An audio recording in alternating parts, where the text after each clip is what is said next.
hari ini akan mengajarkan kalian dua tata bahasa dasar bahasa Mandarin. Sebelum kita masuk ke tata bahasa, mari kita lihat konteks hari ini dulu.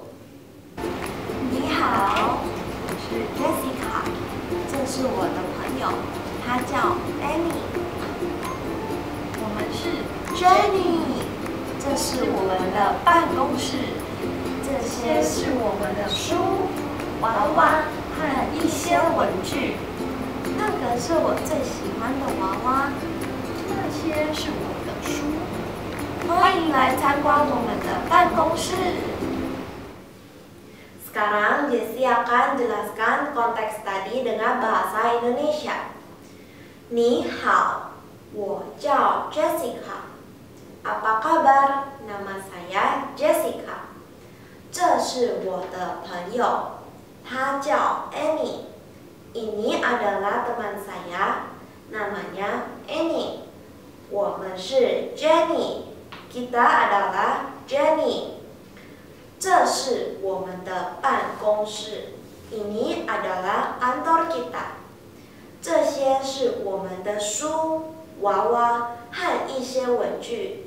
Ini adalah buku, boneka, dan sedikit alat tulis kita.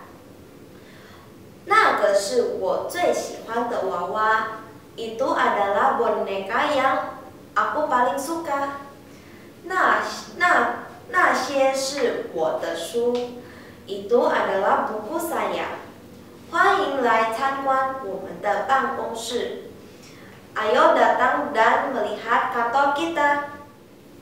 Oke, sekarang Jessie akan mengajarkan kalian sedikit kosakata dari konteks yang tadi. 是 itu di Indonesia adalah 朋友 itu adalah teman. 办公室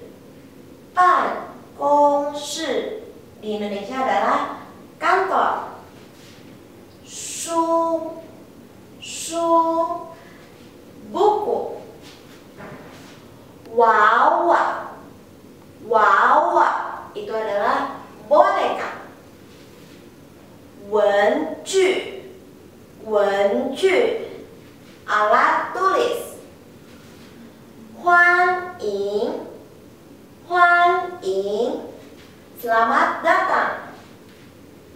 参观 mengunjungi.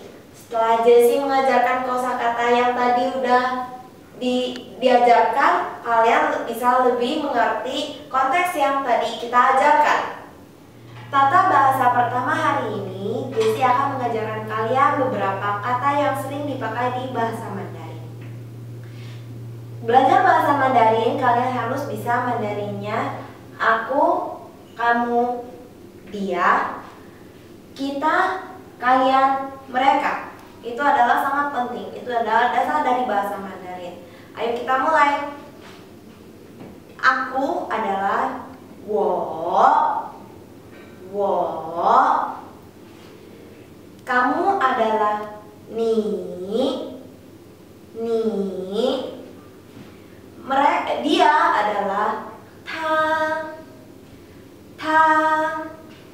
Jadi 你, 我, 他itu semuanya tunggal. Bagaimana kalau kalian mau menjadi jamak? Caranya gampang. Kalian asal dari 我你他 kalian tambah men. Asal kalian tambah men, itu akan menjadi jamak. Misalnya kita 我们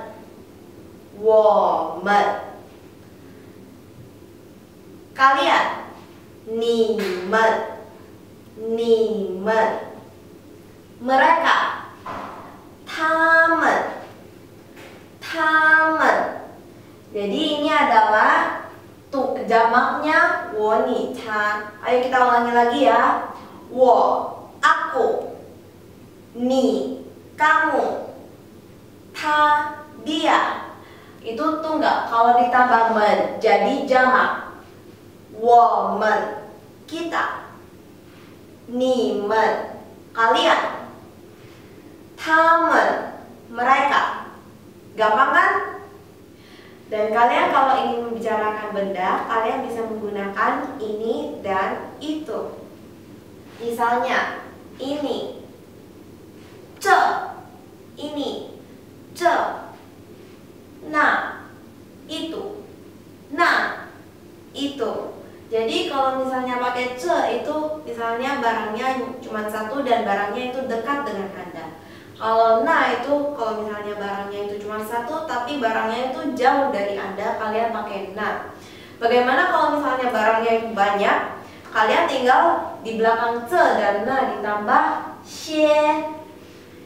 Kalau kalian tambah xie di belakang ce ke na, dari kata tunggal akan menjadi kata jamak. Misalnya, ce xie itu adalah itu, tapi itu barangnya ini, tapi barangnya itu banyak. Jadi kita akan bilang ce xie, na xie itu barangnya banyak dan itu jauh dari Anda. Kita bakal menggunakan na xie. Misalnya, ce shi bi, ce shi bi, ini adalah pen. 这些是笔，这些是笔。那些是书，那些是书。Gampang kan? Kalau misalnya kalian udah pada bisa, mari kita masuk ke tata bahasa kedua. Tata bahasa kedua, Jessie ingin mengajarkan kalian pola kalimat yang dasar di bahasa Mandarin. Satu kalimat yang lengkap di bahasa Mandarin termasuk zuci, subjek, ditambah douci, kata kerja, ditambah shouci, objek. Biasanya di Mandarin, zuci itu adalah orang. Misalnya, wo, aku, ni, kamu, ta, dia. Tapi tidak selalu subjek itu orang. Kalian juga bisa menggunakan ce, ini, na, itu menjadi zuci kalian.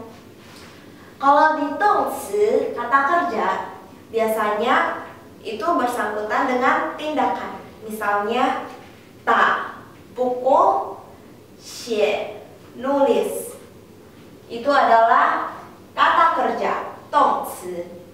Tetapi kata-kata dongci tidak hanya kata-kata yang bersangkutan dengan tindakan. Bisa juga ada yang lebih spesial di bahasa Mandarin adalah shi. Ini adalah dongci juga. Shi di bahasa Indonesia adalah terus shouci adalah objek itu apa ya? Objek tuh yang di belakang kata kerja. Yang di belakang kata kerja semuanya shouci.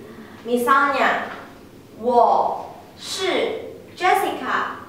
Saya adalah Jessica.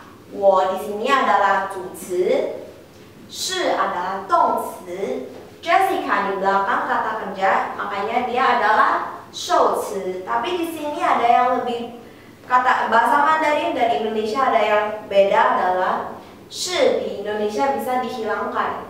Kayak misalnya saya Jessica, itu boleh. Tapi di Mandarin kalian tidak bisa bilang wo Jessica. Shi ini tidak boleh dihilangkan di bahasa Mandarin. Misalnya yang kedua, wo喜欢 Jenny 中文教室. Saya suka Jenny 中文教室. wo adalah zuci, 喜欢 adalah dongci. Jenny 中文教室 di belakang kata kerja, makanya dia adalah shouci di kalimat ini. Jadi selama kalian sudah mempelajari pola kalimat yang dasar di bahasa Mandarin. Setelah selesai belajar dua tata bahasa yang penting hari ini, kalian harus banyak belajar dan latihannya. Jenny di sini sudah mempersiapkan dua tugas untuk kalian. Tugas pertama adalah tolong kalian lingkarkan kata-kata ganti yang ada di dalam konteks yang kita pelajari hari ini. Tugas kedua adalah tolong kalian membuat kalimat dengan kosakata yang tadi kita sudah pelajari, dan kalimat tersebut termasuk subjek, kata kerja, dan objek. Kalian dapat menulis tugas ini dengan cara merekam kalimat tersebut atau tulis dan foto, dan kalian juga bisa ketik dengan pin in dan komen di bawah sini.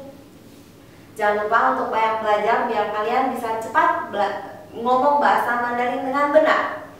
Jadi hari ini sampai sini dulu ya. Jika kalian ada pertanyaan lebih, kalian dapat komen di bawah sini. Jessie akan menjawab semua pertanyaan kalian. Kalau kalian suka dengan Jenny tolong subscribe dan like channel kita. Kalau misalnya kalian ada teman yang ingin belajar bahasa Mandarin, juga bisa share video ini ke teman-teman kalian.